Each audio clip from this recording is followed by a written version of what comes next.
सिर्फ PTN news पर। नमस्कार, मैं कुंदन उपाध्याय और स्वागत है आपका पीटीएन के इस प्रोग्राम लीडर्स ऑफ बिहार में। जी हां, आज के इस प्रोग्राम में हम आपकी मुलाकात करवाएंगे भोजपुरी के महारथी कहे जाने वाले और भोजपुरी के कलाकार और राजनीतिज्ञ विनय बिहारी जी से। जी हां, आज हमारे साथ मौजूद है विनय बिहारी जी और हम बात करेंगे विनय बिहारी जी से और जानेंगे इनकी ज़िंदगी की कहानी। तो आइए चलते हैं विनय बिहारी जी के पास और जानते हैं इनकी ज़िंदगी की कहानी इन्हीं की जुबानी। सर, स्वागत है आपका हमारे इस प्रोग्राम लीडर्स ऑफ बिहार में। आपका भी स्वागत है, आपके चैनल का भी स्वागत है और आपके चैनल को जो लोग देख रहे हैं हमारे, उनका भी बहुत सहिद्र स्वागत है। सर, हाँ बताइए सर। और मैं सभी दर्शकों का हृदय से स्वागत करता हूं, सम्मान करता हूं और आपके चैनल के प्रति जो उनकी जागरूकता है उसके लिए भी धन्यवाद देता हूं। सर, सबसे पहला हमारा सवाल ये है कि आपका जो नाम विनय बिहारी है, तो बिहारी जो टाइटल आपने लगाया, तो क्या ये आपके घर वाले ने ही लगाया था या फिर आपने एक सेल्फ पहचान, एक अपने आप को पहचान बनाने की वजह से ये टाइटल लगाई आपने? नहीं, देखिए, मेरे घर वालों ने ये नाम नहीं दिया। मेरा नाम कुमार विनय शंकर सिंह है। तो जब मैं मुजफ्फरपुर में रामदयालु सिंह कॉलेज में पढ़ता था, उस समय मैं स्ट्रगल करता था सिनेमा के लिए। उसी क्रम में हमारी मुलाकात मुजफ्फरपुर में संगीत महल के मालिक से हुई। संगीत महल मोती झील जो एसएम सीरीज के नाम से कैसेट्स निकालते थे। उन्होंने कहा कि बहुत बड़ा नाम है, बहुत लंबा नाम है, इतना बड़ा नाम सिनेमा में और कैसेट की दुनिया में चलता नहीं है और मुझे भी इतना बड़ा नाम अच्छा नहीं लगता था। तो मैंने सोचा कि छोटा नाम हो और लोग की ज़ुबान पे आ जाए जल्दी और जिस नाम में एक सरगम हो। तो एक वो था, दूसरा कि बिहार जिस हालात में उस समय था, उस समय अपने आप को लोग बिहारी कहने में डरते थे। तो मैंने कहा कि मुझे डरना नहीं है और जात पात से ऊपर उठ करके, वैसे कलाकार की एक जाति होती है जो किसी जाति से उसका वो ताल्लुकात नहीं होता है, सर्व जाति उसमें समाहित हो जाती है। तो मैंने अपना नाम बिहारी होने की वजह से, बिहार का होने की वजह से विनय, और विनय के बाद अपना बिहारी, विनय बिहारी लगा लिया। वैसे मैं एसएच बिहारी से जो बहुत अच्छे लिरिक राइटर थे, उनसे बहुत प्रभावित था। उनकी बहुत सारी फिल्में हिट हुई। प्यार झुकता नहीं, तेरी मेहरबानियाँ, कश्मीर की कली, ये सब उनकी फिल्में थीं। तो मैंने अपना नाम विनय बिहारी कर लिया। तब आपने विनय बिहारी किया। अगर बात करें आपकी बचपन की, बचपन बालावस्था की, तो आपने अपना बचपन कहाँ और किस माहौल में बिताया? पूरा ग्रामीण परिवेश में मेरा बचपन रहा। मैं चूँकि मेरे पिताजी शिक्षक थे, इसलिए जहाँ जहाँ उनका तबादला होता था वहाँ वहाँ मैं पढ़ाई किया। बचपन में किसी एक विद्यालय से मेरा संबंध नहीं रहा। हमारे यहाँ ग्रामीण विद्यालय के अलावा चौमुखा, तधवा लौकरिया, सिसवा ताजपुर, इस तरह से मैं जहाँ जहाँ मेरे पिताजी की बदली हुआ करती थी, जहाँ जहाँ तबादला होता रहता था, मैं पिताजी के साथ रहता था और उनके सानिध्य में और उनके साथ ही मैं अध्ययन करता था। तो इस तरह से किसी एक जगह पे हमारी पढ़ाई नहीं हुई है।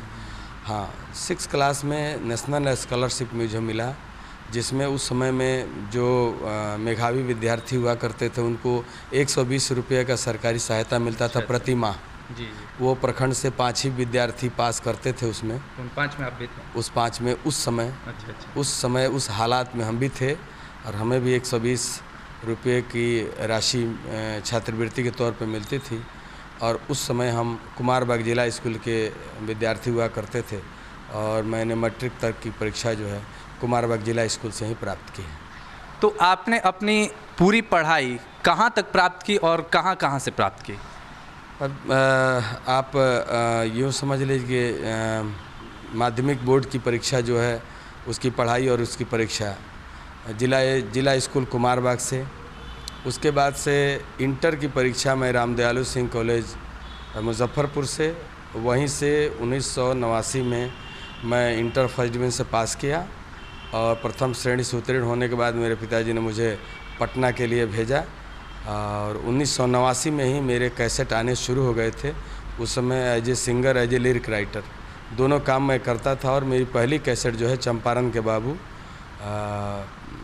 SM सीरीज मोती झील मुजफ्फरपुर वहीं से निकली थी।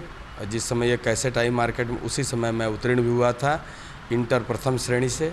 और पटना कॉलेज पटना में आर्ट कोटे पे, फाइन आर्ट का जो कोटा है उस कोटे पे हमारा नामांकन हुआ। और उसके बाद से मैं ग्रेजुएशन तक सोशियोलॉजी समाजशास्त्र से मैं पटना विश्वविद्यालय पटना कॉलेज पटना से हमारी पढ़ाई पूरी हुई। ग्रेजुएशन के बाद फिर मैं MA में नामांकन लिया, लेकिन MA की परीक्षा में उत्तीर्ण नहीं कर पाया, क्योंकि उस समय तक मैं इतना व्यस्त गीतकार हो गया था कि भोजपुरी में अगर 100 एल्बम बनते थे तो उसमें 80 एल्बम का गीतकार मैं ही हुआ करता था। अगर बात करें आपकी फैमिलियर बैकग्राउंड की, तो क्या रहा आपका फैमिलियर बैकग्राउंड? देखिए, हमारे पिताजी शिक्षक थे और मेरी माताजी कुशल गृहिणी। हम 3 भाई हुए, 2 बहन। हमारे बड़े भाई जो IAS ऑफिसर हैं, अभी कलकत्ता में हैं, पोस्टिंग है उनकी कलकत्ता में। और मझले हम हुए, हमारा छोटा भाई है, खेती बाड़ी करता है। तो दोनों बहनें हैं, दोनों बहनों की शादी पटना ही में हुई है, एक पटेल नगर में, एक बहादुरपुर में। तो इस तरह से 3 भाई 2 बहनों का परिवार। जी। अगर बहुत सारे लोग से सुनने को ये मिलता है कि विनय बिहारी जी बचपन में ही एक कला के रुझान के क्षेत्र में जाने के लिए यहाँ से मुंबई बिना घर के सपोर्ट के चले गए, तो क्या ये बात में कहाँ तक सच्चाई है? ये बहुत सच्चाई है। हमारे पिताजी नहीं चाहते थे कि हम कलाकार बने। इसके लिए जब भी गांव में ड्रामा खेलता था उस समय पिटाई लगती थी। मेरा कैसेट पहला निकला तो मैं सोचा मेरे पिताजी खुश होंगे, लेकिन वो खुश क्या होंगे, उन्होंने इतना मार मारा मुझे कि उनके दोनों चप्पल टूट गए। उसके बाद से 1989 के बाद जब मैं पटना कॉलेज में दाखिल हुआ, उसके बाद कुछ हमारा जो सर्किल बढ़ा और अपने व्यवहार और अपनी लेखनी के बदौलत हम कुछ ऐसे लोगों के संपर्क में आए जिन लोगों ने मुझे आगे बढ़ाने में बहुत हमारी मदद की। और मैं देखते देखते T सीरीज पहुंच गया 1992 में। बहुत लोगों का सहयोग रहा। उसके बाद से 1992 से 1995 तक मैं T सीरीज में सबसे व्यस्त गीतकार के रूप में रहा। उसके बाद से गुलशन कुमार जी का ध्यान मेरे ऊपर गया और गुलशन कुमार जी ने 1995 में मुझे बम्बई का रास्ता दिखाया। और बम्बई का रास्ता देखने के बाद, बम्बई जाने के बाद मैंने पीछे नहीं देखा कि भोजपुरी में और कितने राइटर हैं जो हमारे पीछे हैं। तो इस तरह से पिताजी का कोई हमारे प्रति जो सहानुभूति थी इस गाना बजाना को लेकर के नहीं रही।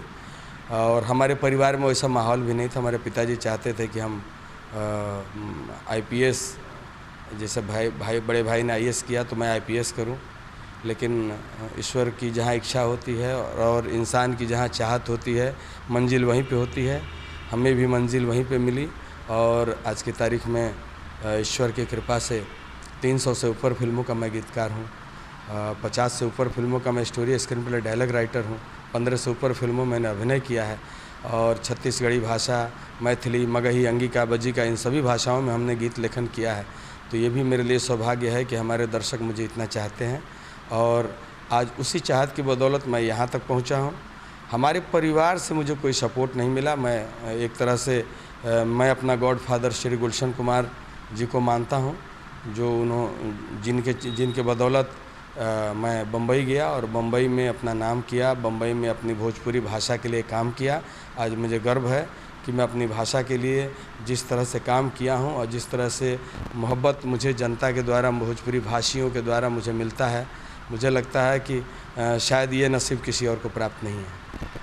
मुंबई आप उस समय गए थे, तो उस समय एक मुंबई बहुत लोग जो है नहीं जाना चाहते थे, बहुत साधन नहीं था, बहुत हम लोग पीछे थे। तो उस समय आप मुंबई गए, तो वहाँ का एक्सपीरियंस कैसा रहा?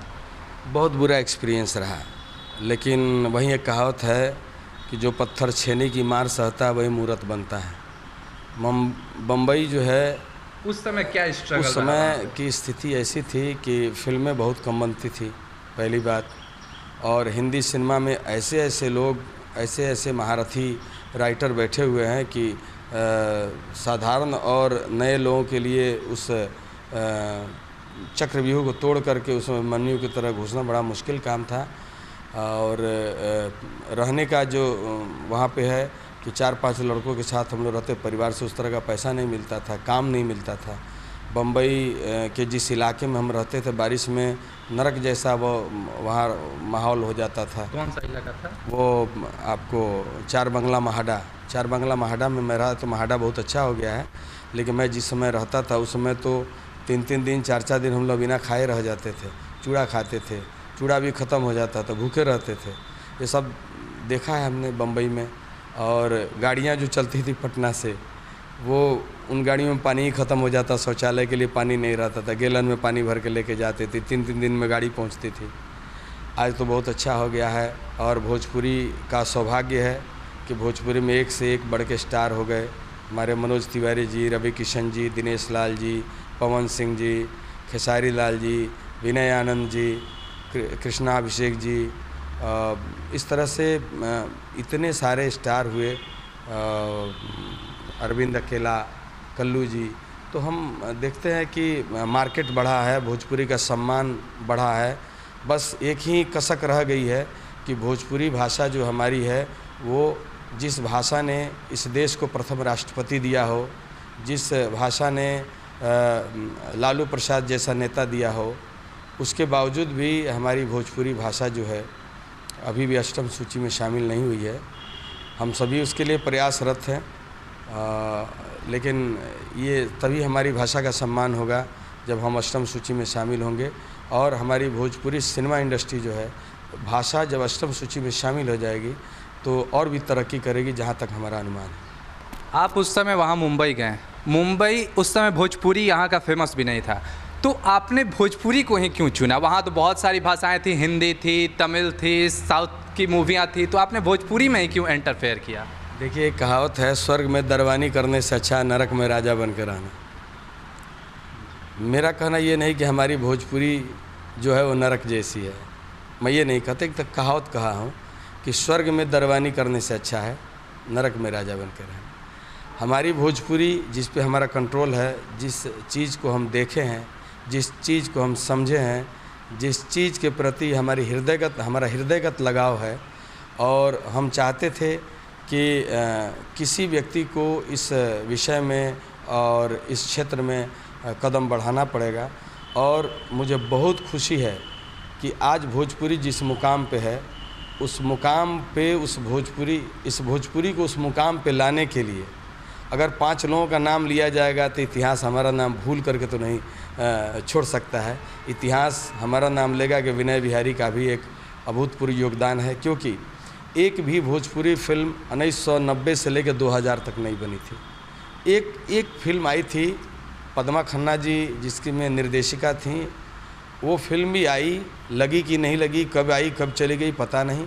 ये हम लोगों के लिए भोजपुरी का काला दिवस था, काला 10 साल था, 1990 से 2000 में ब्रजेश त्रिपाठी जी और हम, मोहन जी प्रसाद, ये 3 लोग संयुक्त प्रयास से सैया हमार फिल्म का निर्माण किए। और रवि किशन जी को, उस समय रवि किशन जी को बहुत काम हिंदी फिल्मों में मिलता नहीं था, तो रवि किशन जी से हम लोगों ने रिक्वेस्ट किया कि रवि किशन जी आप इस फिल्म में काम करिए। और वो फिल्म 2 भाषा में बनी, बंगला और भोजपुरी। भोजपुरी भाषा में वो फिल्म सुपर हिट हुई।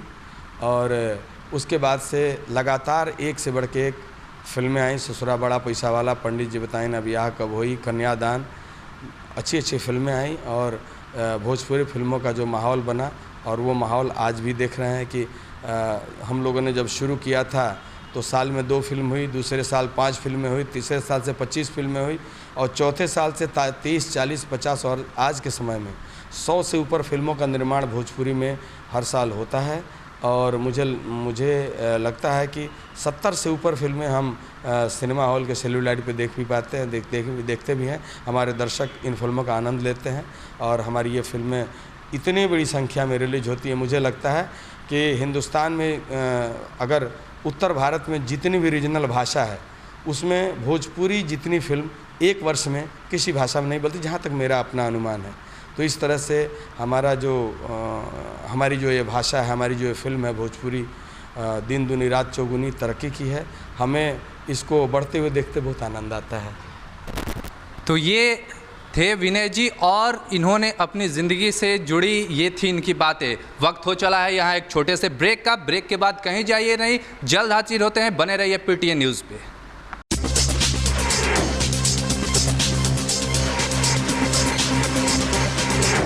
सिर्फ पीटीएन न्यूज़ पर।